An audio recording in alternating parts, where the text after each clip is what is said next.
आज हम बात करेंगे यूहन्ना 5:31 से 47। हमने विश्वास के बारे में लास्ट टाइम देखा। विश्वास का मतलब है कुछ सबूत हमें मिलता है, प्रभु का वचन सुनते हैं हम, फिर उस पर भरोसा रखते हैं कि जो परमेश्वर ने कहा है उसके वचन में वो करेंगे, क्योंकि वो कर सकते हैं।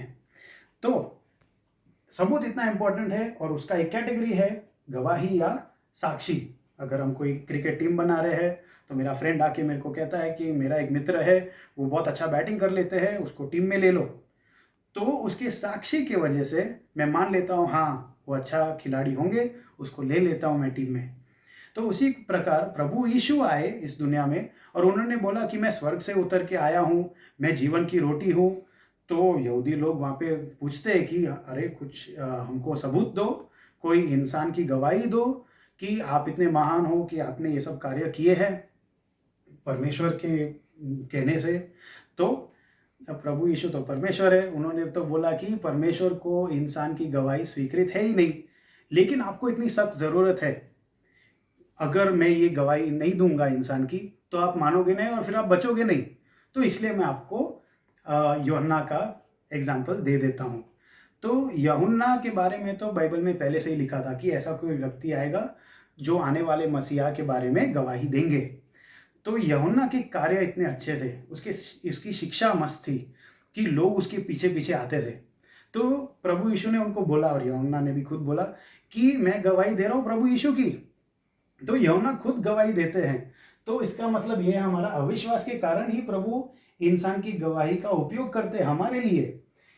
और प्रभु यीशु फिर ये बोलते हैं कि परमेश्वर ने मेरे को, मतलब पिता ने मेरे को जिस कारण से भेजा इस दुनिया में, वो कार्य ही काफ़ी है, वो ही मेरे लिए गवाही है कि पिता खुद प्रभु यीशु के बारे में गवाही दे रहे हैं। तो उनके कार्य काफ़ी थे, हमको सिर्फ इंसान की गवाही की ज़रूरत नहीं है, परमेश्वर के कार्य काफ़ी है। परमेश्वर के कार्य ही गवाही देते हैं कि पिता ने उनको भेजा था इस दुनिया में और वो खुद परमेश्वर है। तो प्रभु यीशु के बारे में जानने के लिए वो क्या चमत्कार करते हैं, वो कौन है, उसके बारे में हमको वचन में मिलेगा, इसलिए वचन पढ़ना ज़रूरी है। लेकिन प्रभु ने साथ में एक चेतावनी दी कि सिर्फ वचन पढ़ना नहीं है सिर्फ ज्ञान की प्राप्ति के लिए। उसका मतलब ये है कि बहुत लोग मन को खुश करने के लिए ज्ञान की प्राप्ति करते हैं। मतलब वो बोलते हैं हाँ इसके बारे में सुनो, अब ये बोल रहा है उसका सुनो और ज़्यादा से ज़्यादा ज्ञान पाओ। ज्ञान पाने से कुछ नहीं मिलने वाला है, शैतान को भी बहुत ज्ञान है, वो तो सदियों से यहाँ पे है, आपके बारे में ज़्यादा, आपसे ज़्यादा जानते हैं, मुझसे ज़्यादा जानते हैं, सबसे बड़ा वैज्ञानिक से ज़्यादा जानते हैं, क्योंकि वो सदियों से है, सारी बुक उसने पढ़ ली है। तो ज्ञान हमको नहीं बचा सकते, वो खाली इन्फॉर्मेशन और नॉलेज है, कुछ नहीं मिलेगा। लेकिन बहुत लोग उसके पीछे भागते हैं और बोलते हैं मेरे को इंसान की प्रशंसा चाहिए। क्यों? जब मैं मुंह खोलूंगा और ज्ञान बताऊंगा सबको तो लोग बोलेंगे वाह वाह ये तो प्रोफेसर है, ये तो टीचर है, इसको कितना पता है, वाह वाह वाह, सलाम सलाम सलाम। तो बहुत लोग इंसान की प्रशंसा के पीछे भागते हैं, प्रभु के प्रशंसा के पीछे नहीं। वो एक तकलीफ है, घमंड और अहंकार हम में आता है जब बहुत ज्ञान मिलती है। तो प्रभु यीशु बोलते हैं कि वचन मेरे बारे में ही कहता है। किस व्यक्ति के बारे में है ये वचन? प्रभु यीशु, उसे अपनाओ। मतलब ज्ञान पाने के साथ जो व्यक्ति के बारे में बताया है उसे अपनाओ। लेकिन बहुत लोग ऐसा नहीं करते हैं। बहुत लोग क्या कहते हैं कि प्रभु यीशु बहुत अच्छे शिक्षक थे, प्रभु यीशु बहुत अच्छे प्रबोधक थे, बस। नहीं, प्रभु यीशु ने खुद बोला कि वो परमेश्वर है, उन्होंने साबित किया अपने कार्यों के द्वारा। तो अगर हम बोले कि वो सिर्फ एक शिक्षक है या सिर्फ एक प्रबोधक है तो हम उसके साथ सहमत नहीं है और हम बोलते हैं कि प्रभु यीशु तू तो झूठा है।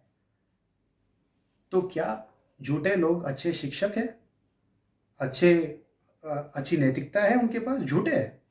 तो हमको सोचने को करता है ये चीज़ कि क्या प्रभु यीशु झूठे थे कि वो सच में परमेश्वर थे। तो प्रभु का वचन प्रभु यीशु के बारे में कहते हैं और जब हम वो ज्ञान पाते हैं कि प्रभु यीशु कौन है और फिर उस पर भरोसा रखते हैं तब वो प्रेम का रिश्ता जुड़ता है, संबंध आता है।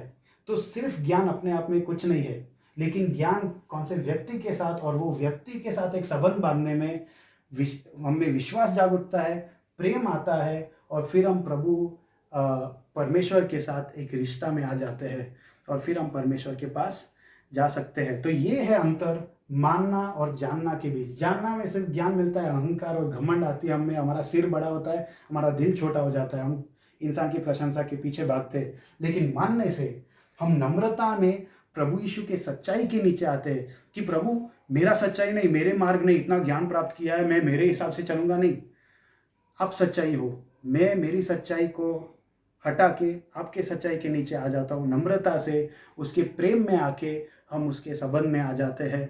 वो है जानना और मानना का अंतर। मेरी इच्छा है, मेरी प्रार्थना है कि हम सब प्रभु यीशु को अपनाएं, सिर्फ जाने नहीं।